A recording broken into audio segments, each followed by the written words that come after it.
Uma live, eu queria que você me ajudasse, compartilhe aí com alguém. Estamos fazendo nossa live na plataforma do YouTube, no Instagram e também no Facebook, tá joia? Então, se você estiver em uma dessas plataformas, certamente você vai ter a oportunidade de a gente bater um papo aqui. E hoje o nosso tema é um tema técnico. Agora pela manhã a gente vai falar sobre turbina a gás de uma maneira mais técnica. O que a gente faz diante de um install de uma turbina a gás? O que a gente pode fazer depois de um install de uma turbina a gás? Como sempre, eu quero dizer que essas lives é um aquecimento. Nós vamos ter na semana que vem, né? Na próxima semana, nós teremos a Rota do Especialista em Turbinas a Gás, dia 1, 2 e 3. Então, essas lives a gente aquece já, né? Já coloca todo mundo na mesma página, então já falando sobre o assunto, o pessoal já vai criando a expectativa. Então, quando a gente chegar lá no dia 1º de fevereiro, já vamos estar com a turbina aquecida, então vai ser fácil a gente discutir, a gente conversar sobre essa temática que é tão relevante para as máquinas, tá bom?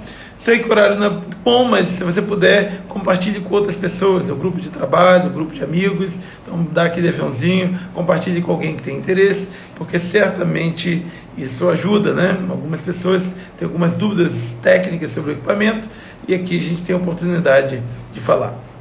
Hoje nós vamos falar sobre 5 erros que a gente comete depois de um install na máquina. O que é muito comum de acontecer após o install, quais são os principais erros e como que a gente deve tratar após o install de uma turbina a gás, tá bom? Bom, antes de mais nada, eu preciso dizer para você o que é um install de uma turbina a gás, né? Acho que é o primeiro ponto, porque talvez seja muito familiar para quem já trabalha há muito tempo com turbina, mas para quem não trabalha com esse equipamento, o termo install ainda é muito vago.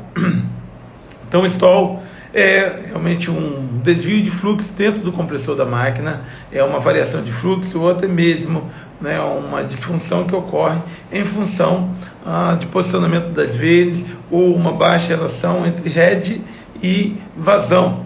Isso acontece tanto nos motores de aviação quanto nos motores industriais, todos eles acontecem, inclusive em ventiladores também, em qualquer equipamento que tenha uma capacidade de deslocar fluido. Você tem uma curva que é muito conhecida como head por vazão. Quando você reduz muito a vazão, você pode ter uma deformação na forma que esse fluxo passa, né? Ou ele desloca pelas palhetas, e isso pode gerar uma instabilidade. E isso tem consequências terríveis para o equipamento. Da mesma maneira que nas bombas a gente tem muito medo da cavitação, também nas turbinas a gás a gente tem muito medo do stall ou do surge, como algumas pessoas dizem, embora sejam fenômenos totalmente diferentes. Quando eu digo sobre uma relação com o outro, que são típicos de bomba ou típicos de compressores, mas não tem uma relação direta, o que é cavitação ou o que é um stall de uma máquina. Algumas pessoas, né, de uma forma, na tentativa de simplificar, eles se correlacionam um com o outro, mas não há correlação direta física entre o stall e o surge, o stall e a cavitação de uma bomba. Bom, mas imagine quando você tem um equipamento operando e você tem uma redução de vazão. E essa posição, né, dessas palhetas, até mesmo o posicionamento que você tem dinâmico do compressor, isso pode gerar um stall. Um efeito, uma forma de explicar ele de maneira mais rápida, né, seria quando você imagine um avião e ele tem as suas asas e ali tem um processo aerodinâmico em que ele vai então, né, com aquele aerofólio, ele vai criar uma pressão de sustentação de baixo para cima em que levanta a asa da aeronave. E aí, se você tiver uma angulação muito discrepante com o projeto, você começa então a ter um refluxo de ar ali dentro, ou que você perde pressão de sustentação, que pode variar, inclusive levar a uma queda de aeronave. Quando você olha esse fenômeno dentro do compressor, ele também tem essa realidade. Você perde a pressão de sustentação em função dessa variação e com isso, né, você tem um forte impacto axial na máquina. É muito comum uma máquina que passa por um regime de stall, que ela tem uma estabilidade tão grande que muitas vezes uma palheta fixa e rotativa, elas se tocam, gerando despalhetamento e uma quebra completa do compressor. Algumas vezes você tem sobrecarga dos mancais e você pode ter muitas vezes até quebra de palhetas, impelidores, etc. e tal. Bom, não dá aqui para a gente poder detalhar, porque a gente precisaria de alguns recursos. certamente vou falar sobre esse assunto no segundo dia de aula que nós tivemos lá sobre turbinas a gás, tá bom? Na nossa rota do especialista, um desses dias eu vou falar sobre stall numa máquina de surge, não apenas, né, demonstrar graficamente como ele ocorre, como também quais são as formas que a gente tem de evitar. Mas aqui eu quero falar os erros que a gente comete, né? Então, é importante a gente saber o que é esse fenômeno, até mesmo para que a gente saiba identificar. Um dos grandes problemas é justamente não saber identificar. Se eu poderia dizer o primeiro, seria esse. Pessoas que não são treinadas, capacitadas para identificar o que é um stall. Então elas confundem esse fenômeno, ou não identificam, e por isso os demais erros eles acabam acontecendo. Então é importante identificar um stall, porque quando você consegue identificar um stall, você sabe, né, o que o manual vai dizer, o que é as recomendações do fabricante, para que você possa tratar da melhor maneira possível. O fato que quem conhece stall também conhece as suas consequências da máquina operar em stall, ou a máquina operar pós-stall. E aí eu faço uma distinção entre um e outro, né? Primeiro, que se a máquina operando ela tem um fenômeno de stall, você tem alguns procedimentos que você precisa tomar. Então você não pode deixar a máquina operando em stall, é claro, e ela vai ter mecanismo que vai proteger, seja pelo um DPS-3DT, né, que é um anti-stall, né, que é um alarme, um trip, para prevenir a máquina continuar operando com stall, como também, né, você pode ter vibração, alta temperatura, outros aspectos secundários que levam ao desligamento da máquina. Mas isso daí a máquina se protege. Mas o maior problema é quando a gente vai insistir com o problema. E aí a gente não identificou, a gente não sabe as consequências, e o que vai acontecer é que vai haver, né, sucessivos erros que vão não apenas progredir o problema, né, que como pode também trazer risco, até mesmo a segurança das pessoas e do equipamento. Tá joia? Bom, então, operar uma máquina pós-stall é tão ruim como operar ela dentro do stall. Então, algumas pessoas, por desconhecer, ela acaba fazendo uma pós-operação e isso gera essas consequências que falei. Mesmo, né, uma máquina que você tenha um vício, né, ou seja, não, ela já teve alarme outras vezes. Todas as vezes que você tem um stall, você precisa ter um procedimento, tem que ter um processo que você possa então desmistificar. Não sei, às vezes o pessoal de elétrica ele tem um pouco de dificuldade, né, de ver da mesma maneira que quando a gente fala de stall, às vezes fica meio abstrato. Mas eu diria que assim, para a parte elétrica, imagine quando você tem um trip por diferencial de corrente. Imagine quando você tem um trip justamente por conta de um relé 87 atuado, diferencial de corrente. Qual é o processo? Qual é o procedimento? Você pode partir de novo? Você pode ligar o gerador de novo? Pode ligar o transformador de novo? Claro que não, né? Diferente de qualquer outro tipo. Da mesma maneira, o stall, toda vez que ele ocorre, ele requer muito critério para você poder avaliar. E aí, né, quando a máquina é nova, principalmente uma máquina nova, porque às vezes você dá uma repartida, você tem algum processo que ele não é padronizado, então o que vai acontecer é que você perde a garantia do equipamento. Imagine uma máquina do custo, que é uma turbina a gás, e você, por desconsiderar alguns procedimentos, você vai tocar o equipamento e você vai perder a garantia. Pode até ser que ele não quebra o equipamento, mas o fato do fabricante ver que você fez isso, ele vai tirar garantia de mancais, de rolamento, de palhetas, de blades, de tudo isso daí. Então, o Enilton falou assim, semelhante a um trip por relé 86 e 87. Exatamente, né? O nome já vai dizer, né? Relé 86 é um relé de bloqueio. Ele ali requer que alguém faça um comando manual de reset, justamente porque ele sabe do critério disso. Então, quando você tem uma máquina que atua com um procedimento ou com um assunto relevante como esse, seria análogo a um relé de bloqueio atuado, né? Você sabe, ele está alertando para você da gravidade daquele problema. Então, digamos que você está operando com a máquina e ela tem um stall, né? Vai lá e alarma, stall detect. Então, a máquina mesmo vai gerar ali dentro um bloqueio. Ou seja, ela não vai deixar dar crank, ela vai deixar o cut down, e tão logo ela parar, ela vai ter bloqueio. Então o operador vai ter que tomar uma ação para retomar com a máquina. Por isso que eu quero trazer nessa live justamente os erros clássicos que a gente toma em função de não conhecer ou de ignorar os perigos do stall. Primeira coisa aqui, que é um erro muito comum, é o desconhecimento. Né? Muitas pessoas operam, acham que já tem conhecimento grande em turbinas a gás, mas não conhecem o fenômeno do surge e nem do stall. Então, por desconhecer, esse é o primeiro problema. E é um problema não apenas do operador, do técnico de manutenção, mas também da engenharia e do gestor. A empresa, quem detém a engenharia, o conhecimento, é uma das primeiras coisas que você precisa ensinar para o técnico de operação, técnico de manutenção, para toda a equipe, é treinar nos protocolos de emergência, caso a máquina dê stall. Então, deve ter afixado em algum lugar, esse alarme não deve ser resetado. Eu lembro que, em algumas plataformas que trabalhei, o pessoal, né, naquela época de comissionamento, tentar retornar logo o equipamento. Então cria-se aquela, não, esse problema já está acontecendo mais de uma vez, reseta e parte de novo. Reseta e liga o disjuntor de novo do transformador.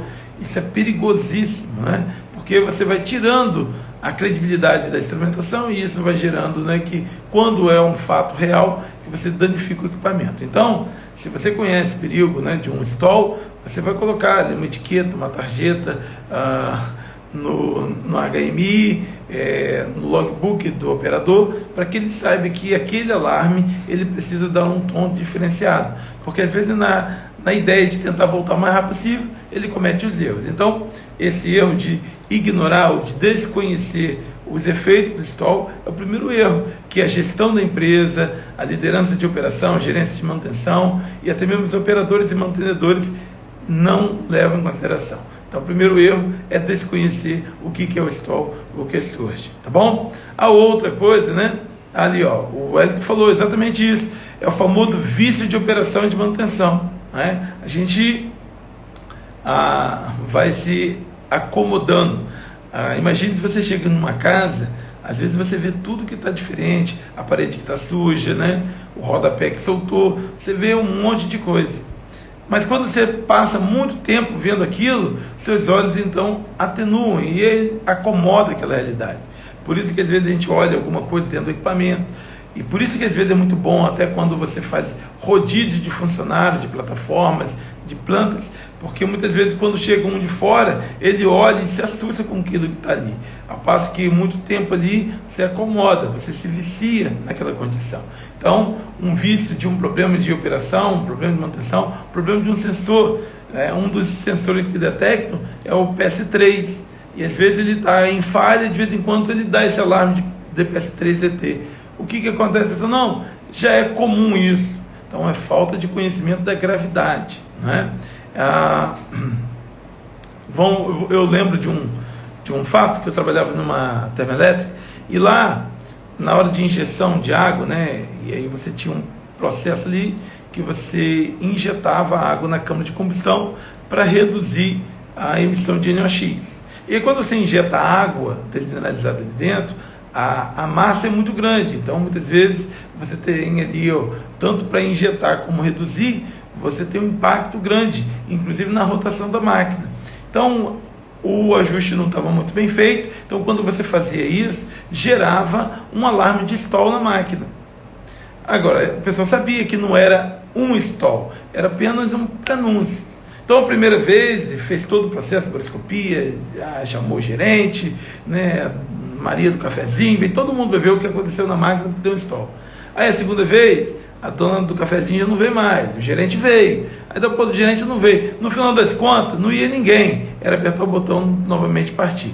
Isso é o que o William falou, é o vício de operação, é o vício de manutenção, e é o vício também de gestão, porque a gente acomoda, a gente acostuma com aquele processo. Então, desconhecer nem pensar, não cometer esse erro. O segundo erro, não é a gente não dar ouvido ao operador.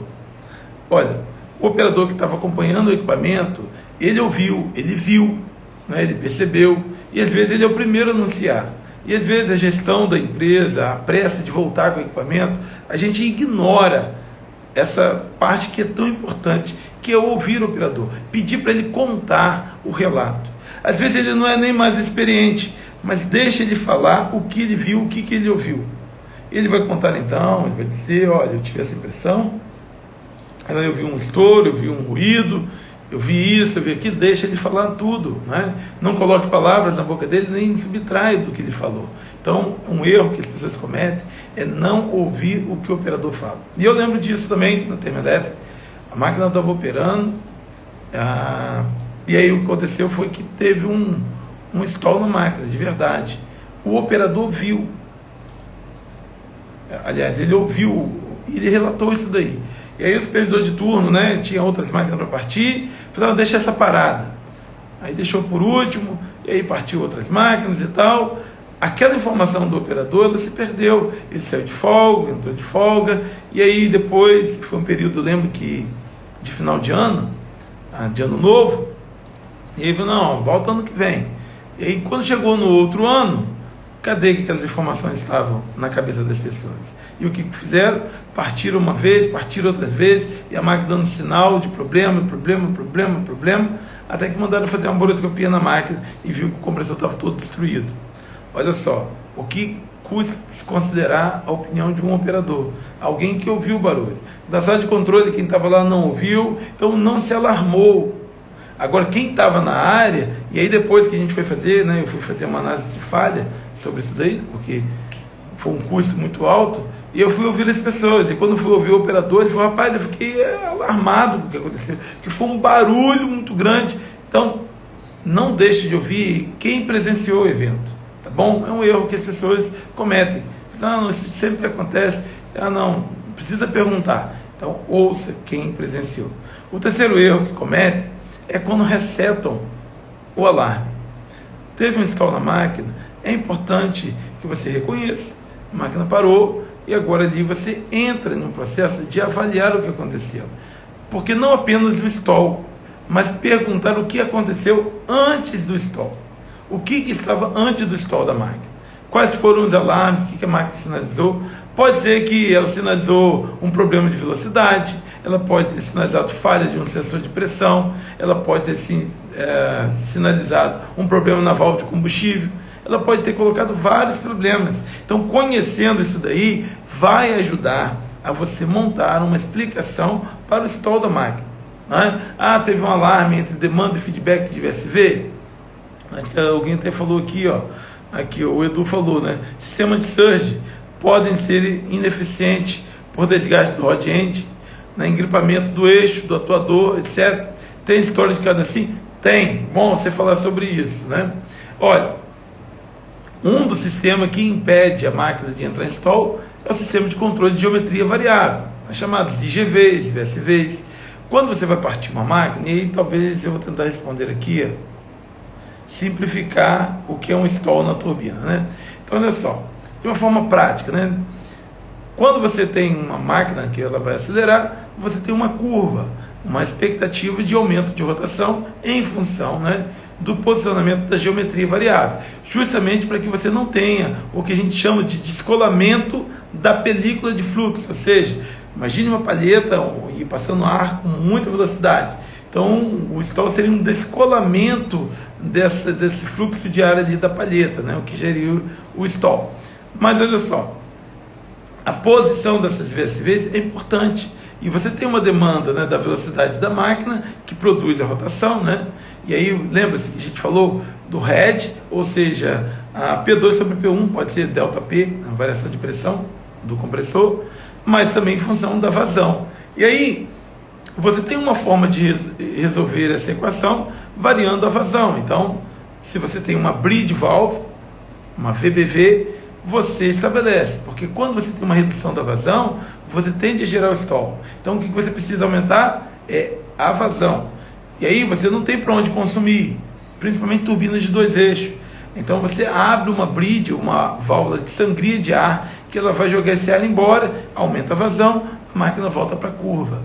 Se você tem uma máquina de um eixo só, então você precisa posicionar a IGV e a VSV para você controlar essa vazão de ar, para que você não tenha um incremento de head e você acaba um stall na máquina.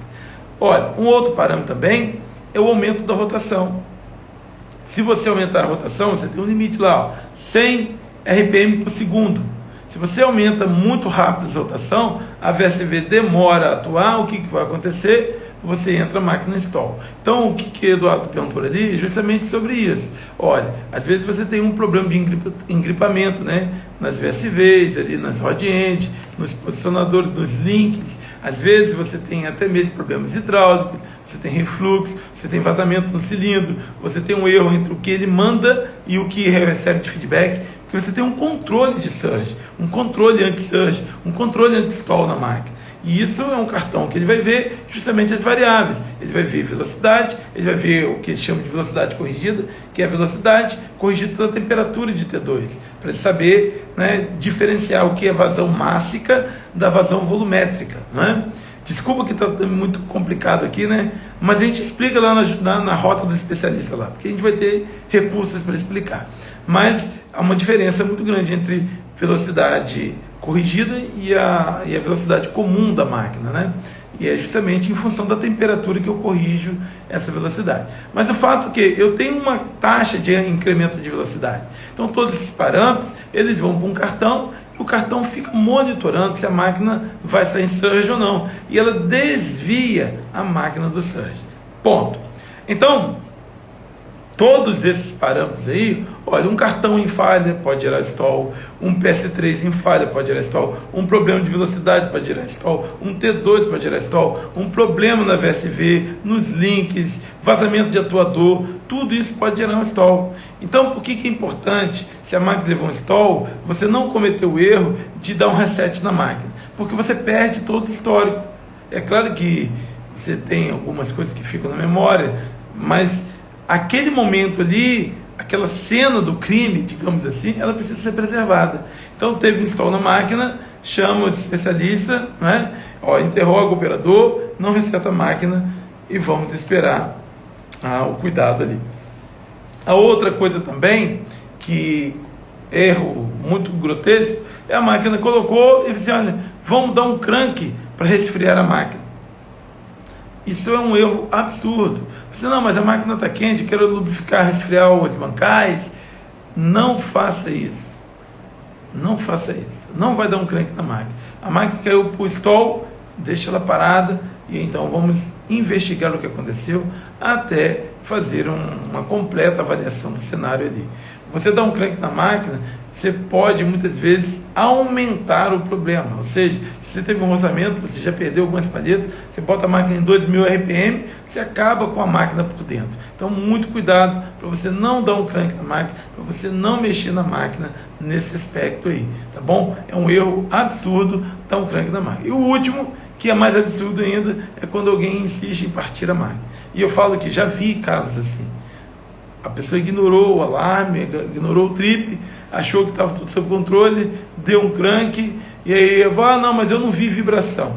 Lembre-se bem, a vibração de uma máquina em crank, né, a rotação é muito baixa para gerar um problema, um alarme de vibração. E ele deu partida, a uma não foi, a segunda não foi, deu problema de baixa pressão de CDP, era lá o stall já, a máquina espalhetada. E aí continuou insistindo, aí quando foram fazer a boroscopia, a máquina estava toda acabada por dentro, tá bom? Então, isso daí são os principais erros que a gente tem. Aí você vai me perguntar, e aí? O que a gente faz então se a máquina deu stall, né? Primeira coisa é identificar no log de alarme o que aconteceu. Então você vai cruzar a informação daquilo que o operador está falando, de quem presenciou, quem está na sala de controle, junto com o log de alarme. Pega ali as últimas variáveis, os trends, todas as informações, traga ela para a mesa para que você possa fazer uma avaliação completa da realidade da máquina, do stall da máquina. Então você vai ver os primeiros eventos, é uma coisa que toda máquina precisa ter, né? O primeiro evento. Qual é o primeiro evento? Foi um alarme? A máquina vem operando normalmente. De repente, ela tem um evento. Esse evento é muito importante para a investigação da falha, para fazer tratamento de anomalia. Esse primeiro evento, ele diz muito. Pode ser que ele tenha ocorrido depois. Isaías, é o primeiro evento, como que ele aconteceu? Não, o primeiro evento foi um stall. Olha, deixa eu dizer uma coisa para você. Existe no PLC o que a gente chama de varredura, no scan. Olha que isso é importante. Se você puder, anota, preste atenção sobre isso daí. O PLC ele vai atualizar, né, a cada 40 milissegundos, a cada 20 milissegundos, toda a realidade da máquina. Então ele vai lá e pergunta, olha, tem uma rotina de perguntar como que está a rotação, pressão, temperatura, ele faz aquela rotina toda de varredura. E ele tem um ciclo para fazer isso. Acontece que às vezes alguns eventos eles acontecem entre um ciclo e o outro. E aí, veja bem, o evento já aconteceu, às vezes uma disrupção no sensor de pressão, de temperatura ou de velocidade, só que o primeiro evento acaba sendo stall, foi porque ele viu, mas existia um outro problema que antecedia ele. Então é importante que você considere, não apenas o que está antes do stall, mas o que está iminente. Às vezes você vai ver todo mundo com o mesmo tempo. Por exemplo, olha, 18 horas, 42 segundos, e aí ele tem lá uma dízima lá que reflete, os milissegundos. E às vezes você vai ver todo mundo igual. Mas o primeiro enunciado não significa que é o primeiro evento.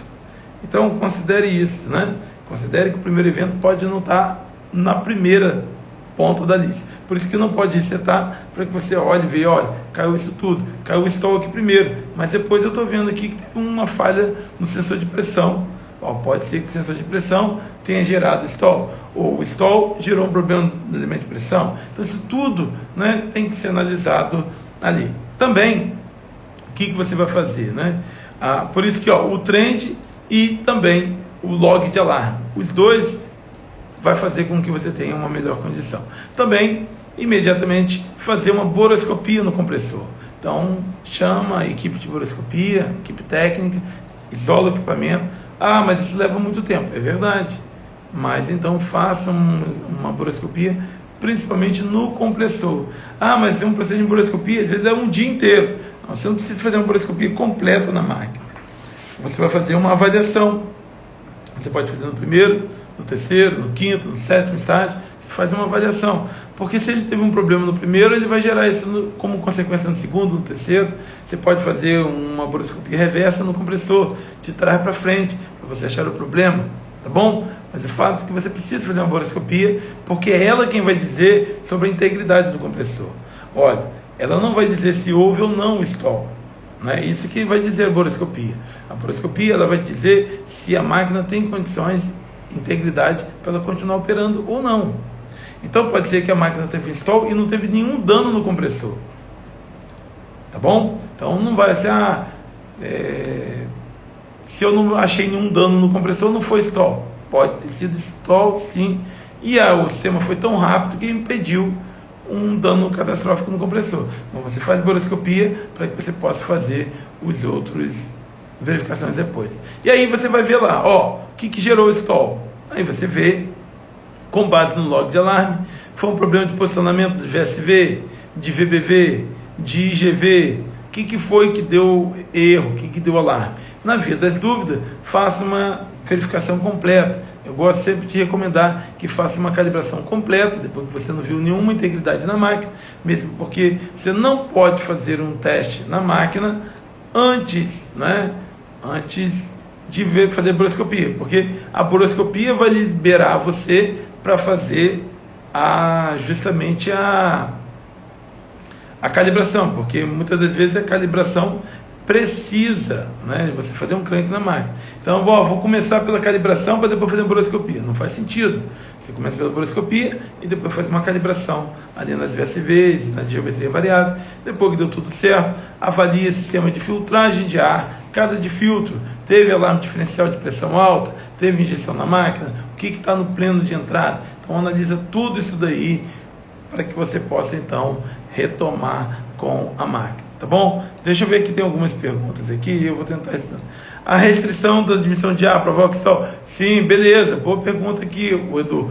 Provoca sim, pode sim provocar um stall na máquina, não é qualquer restrição de ar, A máquina ela tem proteção para que o diferencial de pressão tripe a máquina, mas se não acontecer, ela pode sim gerar um stall. Antes de resetar qualquer alarme, o ideal é avaliar o histórico de alarme posterior e falhas que ocorrem. Legal, Wellington. Isso mesmo. Operador. Estou vendo que o Wellington é operador. Diz para mim se é operador. Mas é realmente isso, operação é algo extremamente importante. E essa consciência, né, de que eu não posso sair resetando qualquer alarme, tudo que está vermelhinho eu quero deixar verde, não é por aí. Então é avaliar, fazer uma coisa de forma consciente, né? Mas a proteção é exatamente para que não haja danos no equipamento. O cenário ideal é a proteção atuar antes da quebra. Exatamente. Então, um sistema de detecção. E aí eu vou falar as duas coisas. Ó. Um alarme de stall, ele previne o stall. Vamos dizer então, se eu tenho um problema nas VSVs, se eu tenho um problema na EGV, se eu tenho um problema no PS3, em qualquer ar, na admissão de ar, o que vai gerar? Ele vai gerar um stall e a máquina tem que ser rápida o suficiente para proteger, para não deixar ele ir adiante. Bom, ponto. Agora, vamos pensar numa outra situação. A máquina está operando, soltou uma palheta. E o que ela vai gerar com essa quebra de palheta? Ela gera um stall. Foi o que aconteceu lá na Termomacaé. Olha, a máquina estava operando, quebrou uma palheta, essa palheta quebrou outra e gerou um stall na máquina. Então, o stall, ele foi um produto de um comprometimento do compressor.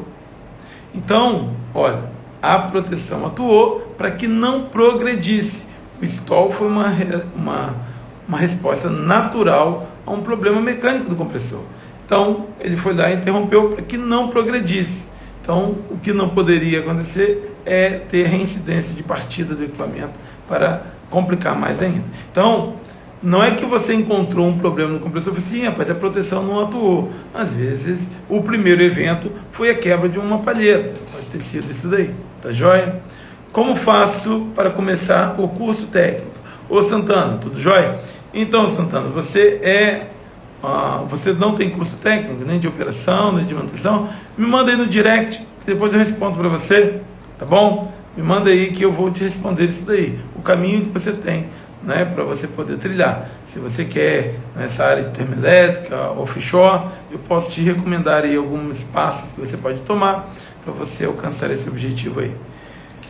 Beleza, pessoal? Alguma pergunta mais aí sobre stall, sobre compressor?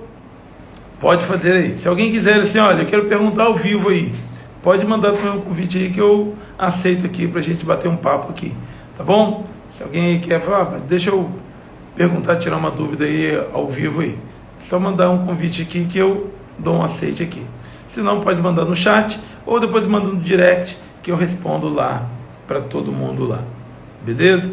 Mas o importante, né, é que a partida, né, e acompanhamento da máquina seja feito com muito critério.